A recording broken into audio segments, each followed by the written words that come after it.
Okay, good day everyone, and welcome to Sir Isla's lesson for English 2. Today we are going to look at the writing process. Let me just wait for this to load up properly. This is live, so any and all mistakes that you will see is not scripted, and this is also not edited. There you go. So I already set this up. We are going to learn about what is the writing process. A writing process, let's talk about process first. A process is a series of actions that are followed to some desired end result. In order for the result to be successful, all steps must be followed. So that is a process. It is a consideration of following steps to achieve a desired result. One example of this is cooking, right? Cooking is a process, and the recipe is the directions you follow to get a positive end result. If you would not follow the recipe, your meal would be disastrous.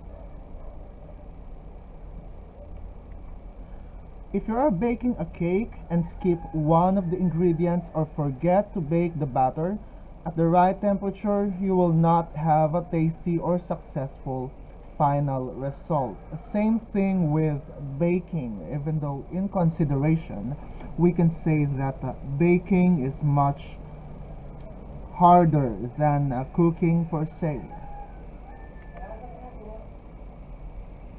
This is also true for writing. Writing is a process that involves multiple steps that must be completed to create an effective essay.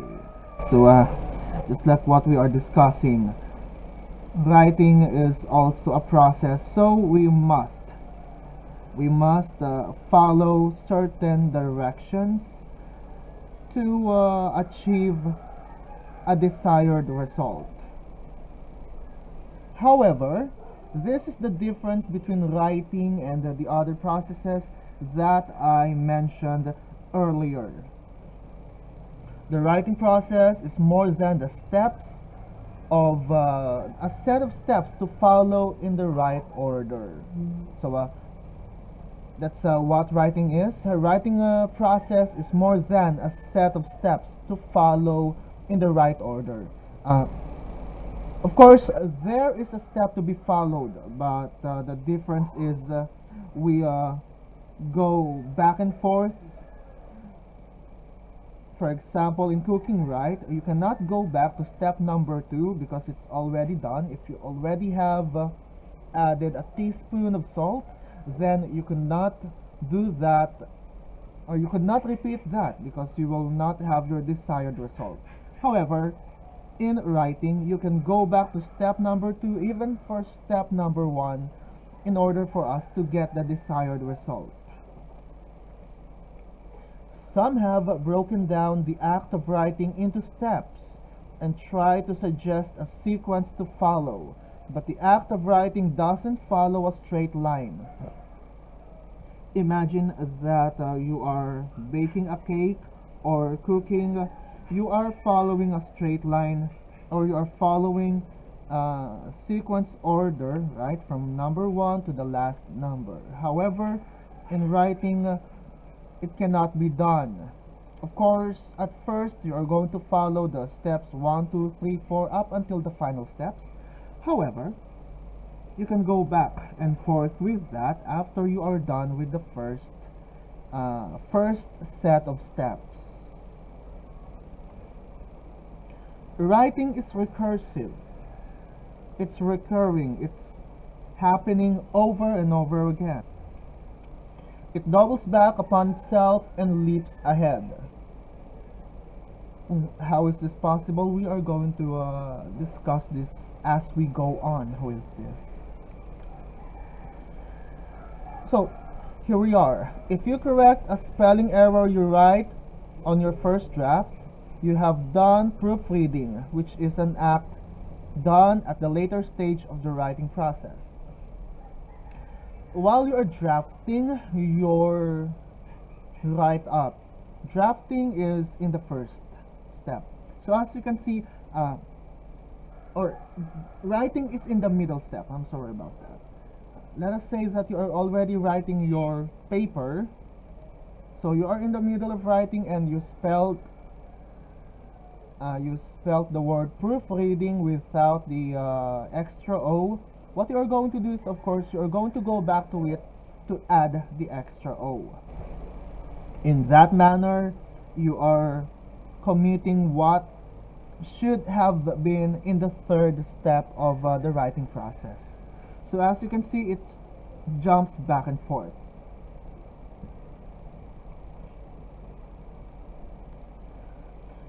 There are generally 5 recognized steps in the writing process. The first one is the pre-writing stage.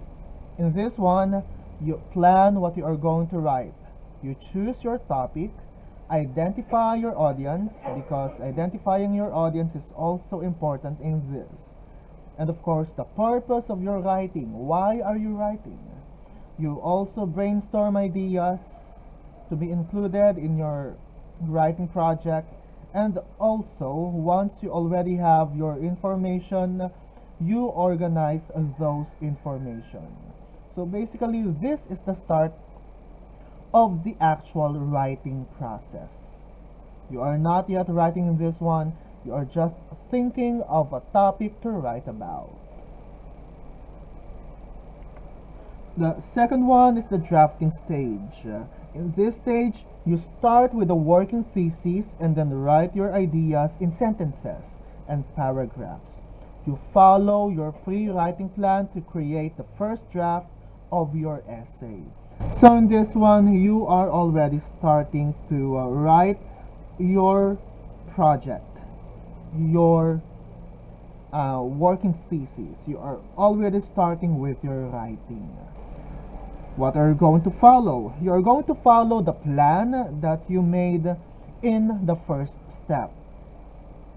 If you remember doing outlines, outlines are under the first step, which is pre-writing. If you follow that in your writing, then you do that with the drafting stage.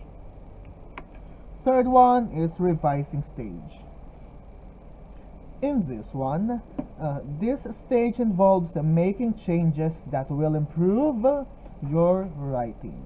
You focus on large-scale elements of the essay, such as the overall organization, the logical flow of supports, effective thesis statements, interesting introductions, concluding paragraphs, well-developed body paragraphs with clear topic sentence, appropriate tone, and style for the intended audience and purpose. So in the writing stage, basically you are correcting what you already did in your drafting stage. Of course, you already have written everything. What you can do now is to correct it. Correct both the idea and the grammar and the spelling. And then consider is this well developed? Is the topic sentence aligned with the main idea? Is my tone appropriate for the audience? Of course, you are writing for an audience, so it's best that you adopt your tone to them. A fun tone if you are dealing with kids.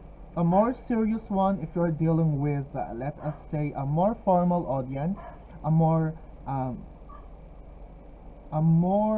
mature audience for that matter. What? Ingay ng aso, ano? Moving on with this. Tiisin nyo na lang yung aso. Number 4 is the editing and proofreading. However, in some references, These are under the revising stage. This is the stage of your essay where you polish your essay. You focus on small-scale yet important essay elements such as clarity in the sentence structure. Is it clear? Is it understandable? Appropriate word choices instead of using the word historical. Should it be historic for that matter? Correct spelling is the word that you used spelled correctly, and of course the grammar and the accurate document format. And number 5, this one is optional.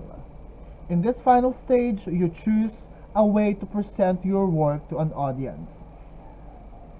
This is done by publishing it in an online platform, submitting it to a publishing house, but this one is a way of letting people read what you have written. Of course, in this context, if you write something, you are planning to have people read your works.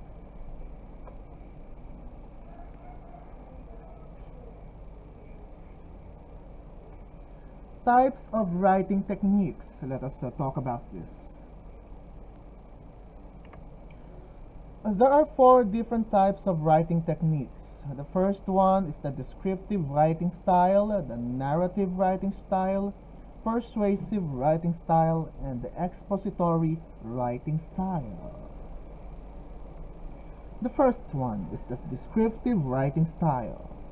Descriptive writing immerses the readers into a story by creating a vivid or clear and colorful picture of a character, setting, events in their mind. Mostly this is done through storytelling.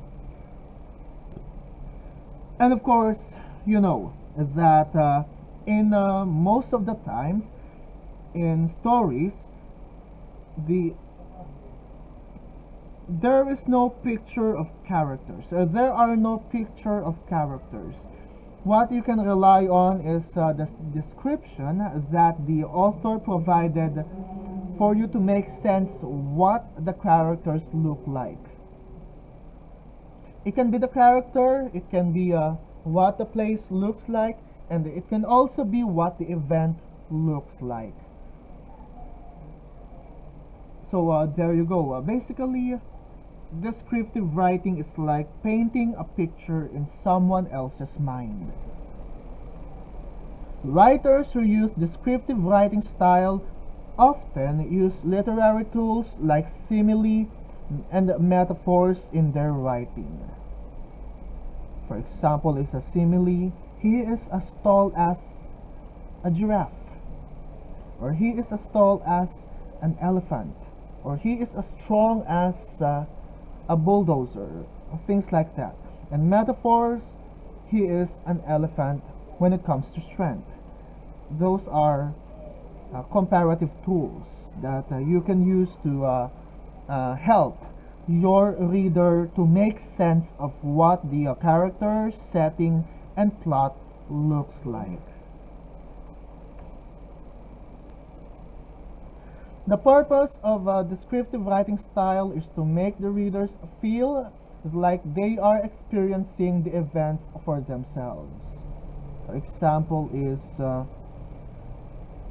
the author went to, let us say, he went to Tagaytay on the day that Taal volcano erupted. He felt fear, he felt confusion, he felt panic.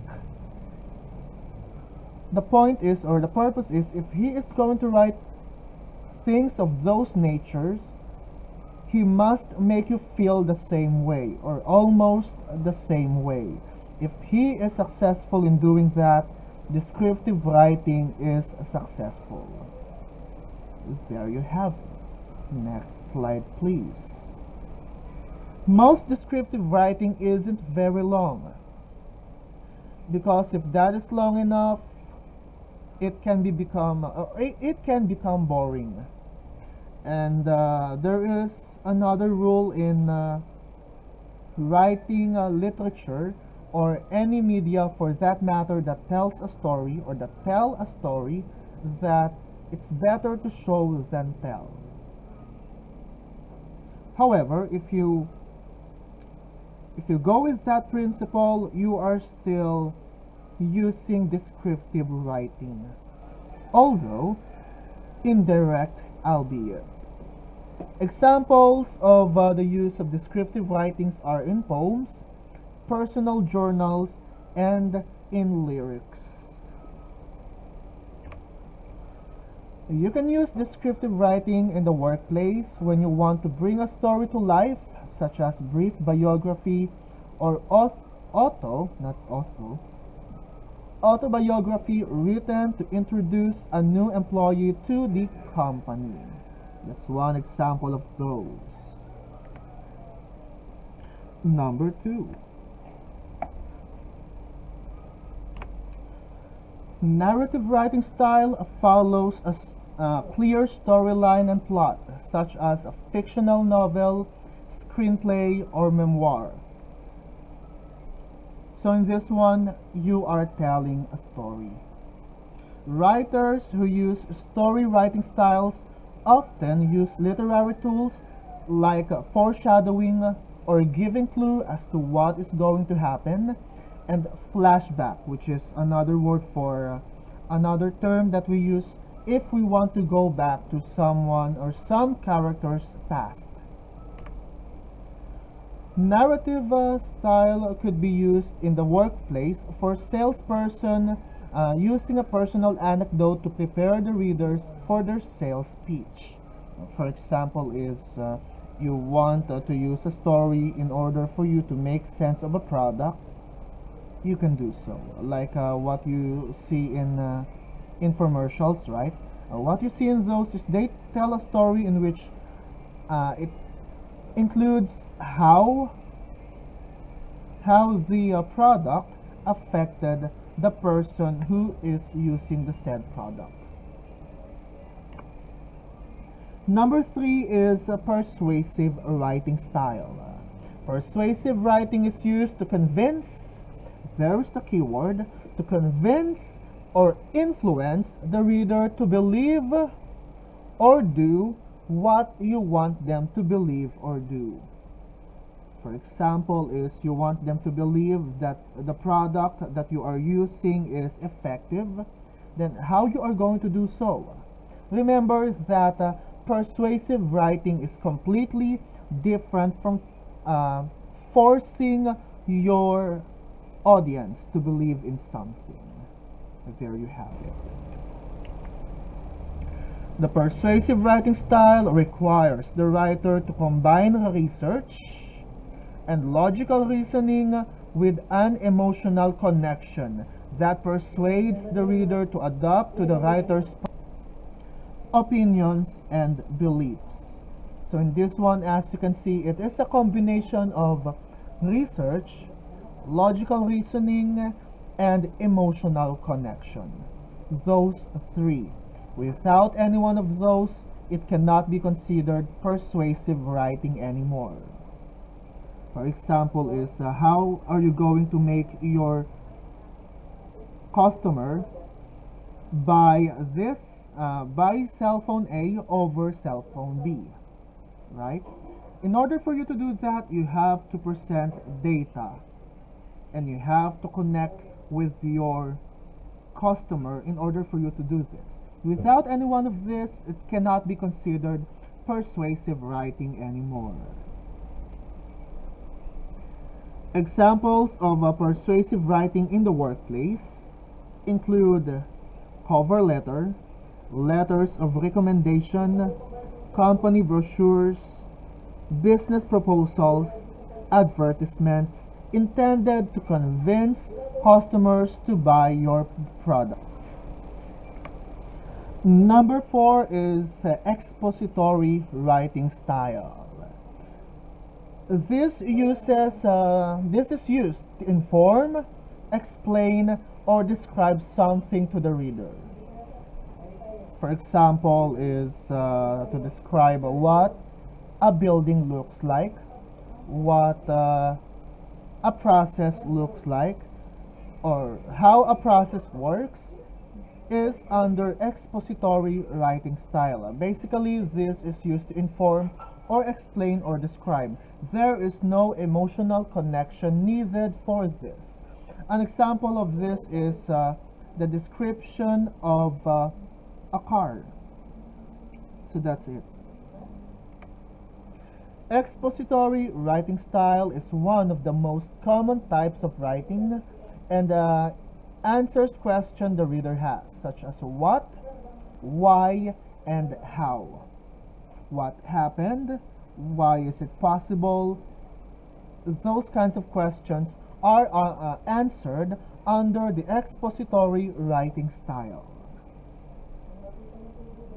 When using an expository writing style, the writer needs to separate their opinions from the facts. Because what is the purpose? The purpose is to inform, to educate, to describe, right? If you are going to do so, then why are you going to include your opinions? No. You are going to remove any vestige of opinion that you have and just focus with the facts themselves. Examples of expository writing in the workplace include employee newspapers, how-to guides, and educational articles that are intended to provide information, insights, and facts about a specific subject.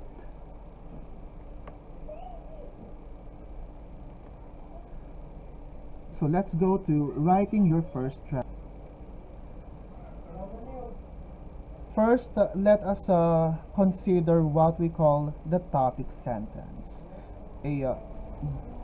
That is one sentence in a paragraph that captures the general idea of the paragraph itself. So the topic sentence, it's just one sentence. For example, is another way to reduce teen pregnancy rates is improved education. From this, you can now construct a whole paragraph dedicated only for this one sentence. In the pre-writing,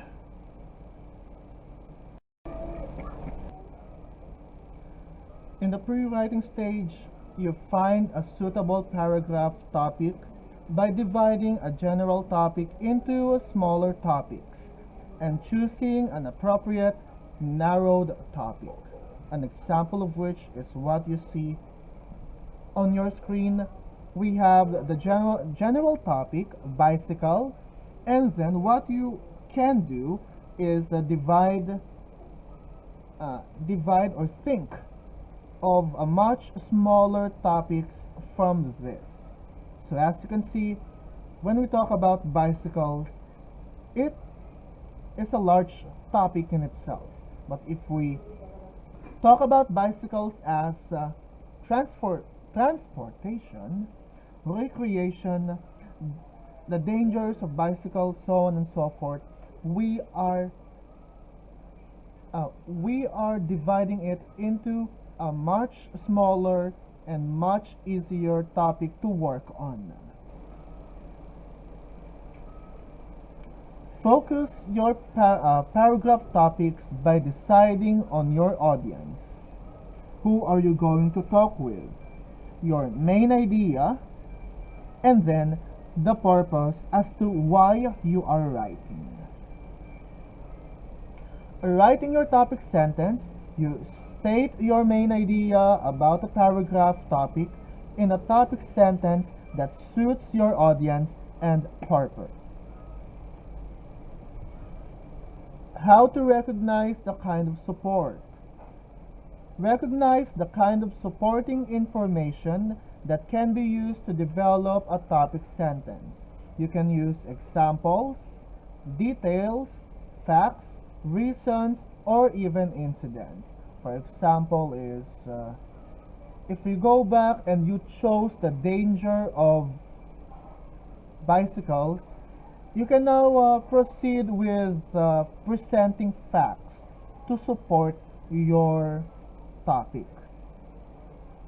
You can do this by supplying data, surveys, researches, and so on and so forth. Pre-writing, developing support for your topic sentence. Brainstorm for examples, details, facts, reasons, and incidents that would illustrate, explain, and elaborate your topic sentence. Because what you are doing with this is you elaborate your topic sentences by providing what I said, like the examples, details, facts, reasons. That is how you develop your topic sentence. For example, in this, questioning to find support for topic sentence.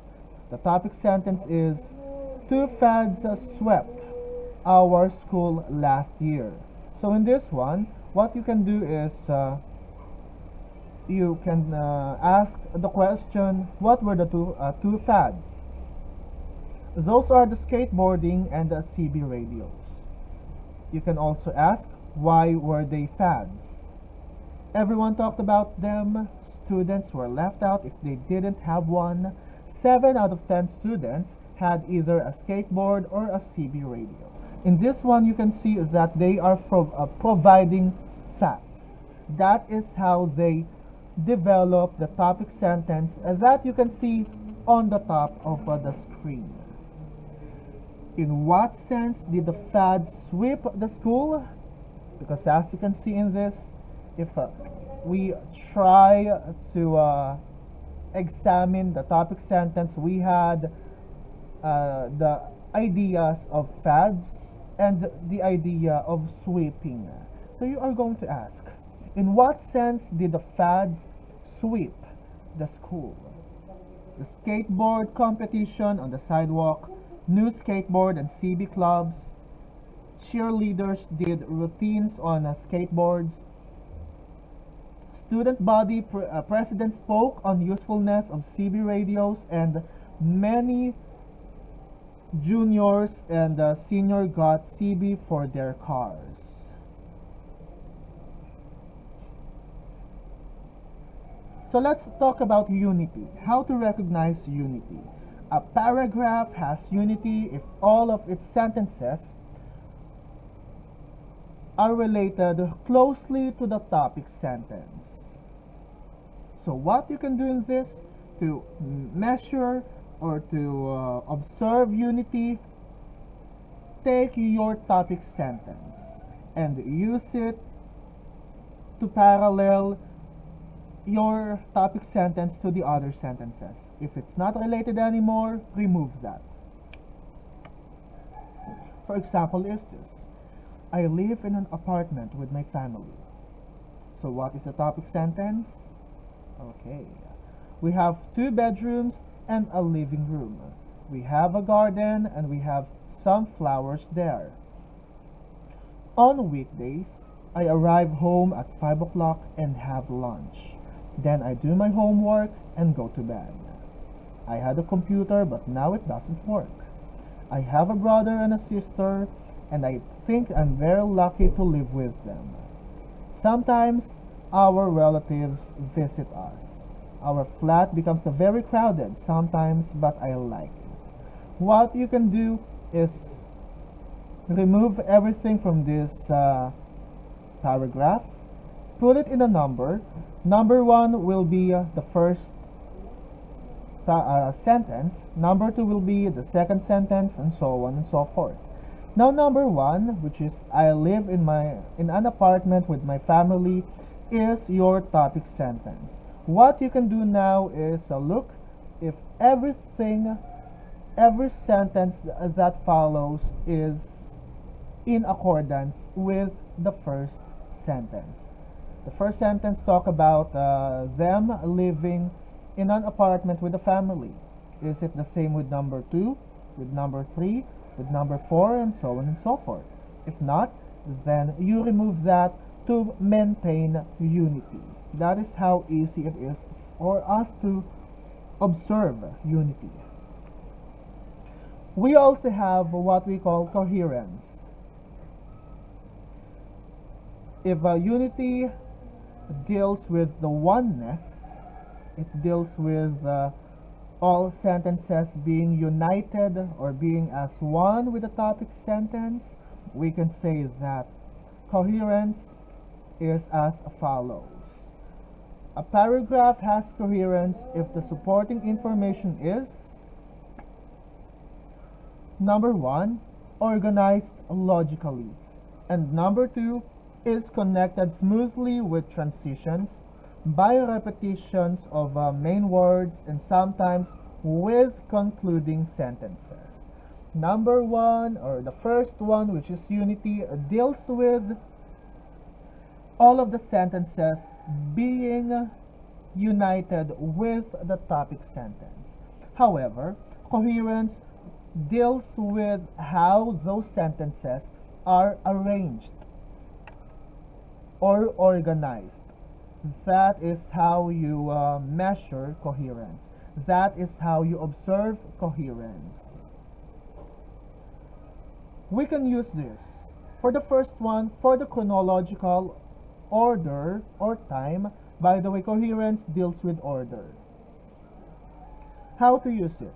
We give a sequence of events. We tell what happened. We tell what happened first, the second, the third, and the last. We do not start with the middle, and then the last, and then the first, and then the second. No, we start with the first up until the last. We also use spatial order. How to use this? The information is arranged from nearest to furthest to the speaker, from top to bottom, left to right, so on and so forth. So this deals with spaces. We also have order of importance. It ranks information from the least important to the most important, or to the most important to the least important. The fourth one is comparison and contrast. In this one, we present similarities and differences between items, point by point. Or we present all of the points above one item and then all of the similar or dissimilar points about the second item. Basically, what makes it the same or what makes it different from each other. The next one is a developmental order. In this one, we arrange information so that one point logically leads to the next. Generally, from one point in the sentence or one point of the topic sentence to another. This one deals with how you develop ideas. So we have this for the chronological order. I won't read this. I'm going to give you this copy, or you can just pause the video and read everything. But as you can see, we deal with starting with the topic sentence and then proceeding with what happened first, next, then, and last. So from first to last.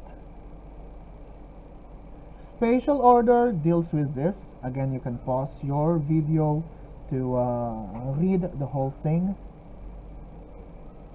And we deal with the topic sentence, which is on the last part of the paragraph, and it can be so. You can just place the topic sentence anywhere in your paragraph. May that be in from the start, in the middle, or in the last part. So you can see we have italicized word in this that gives us an idea that this deals with spaces. Outside is a space, inside is also a space, above is also a space, in front of me, behind me, beside me, away from me, near me. So any expressions that deal with spaces, you can use those keywords in order for us to cue spatial orders. Order of importance, again, you can just pause the video. So we have the topic sentence.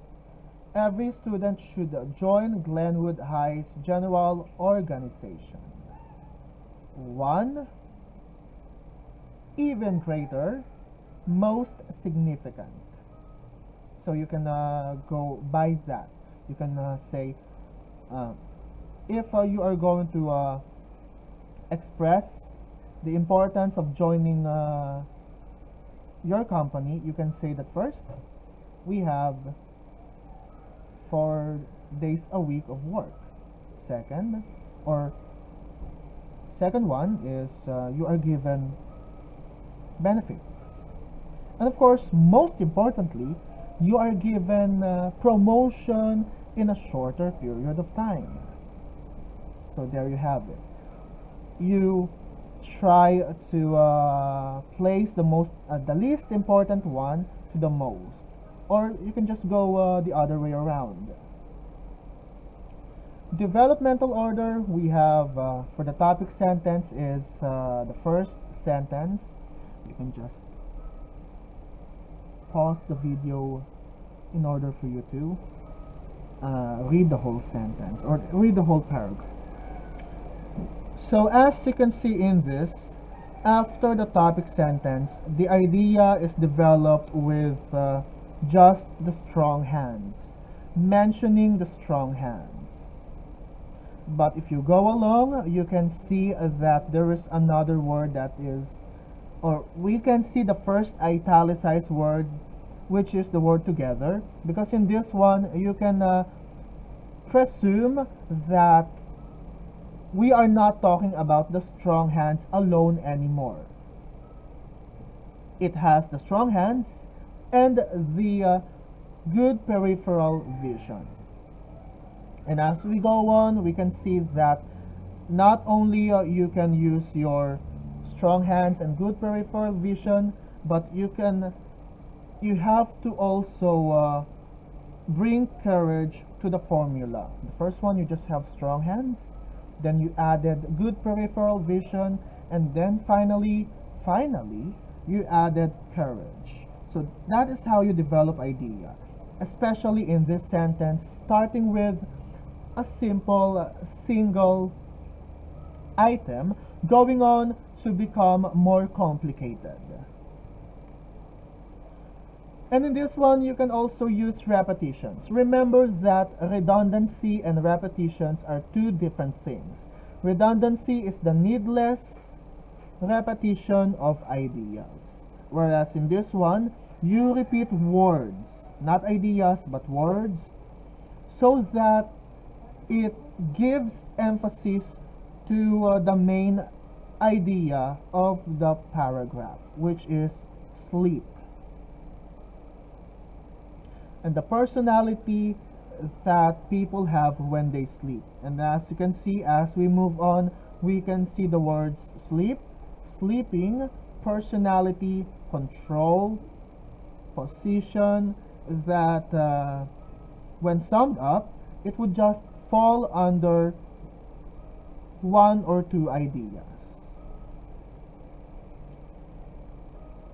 And that ends our discussion for today.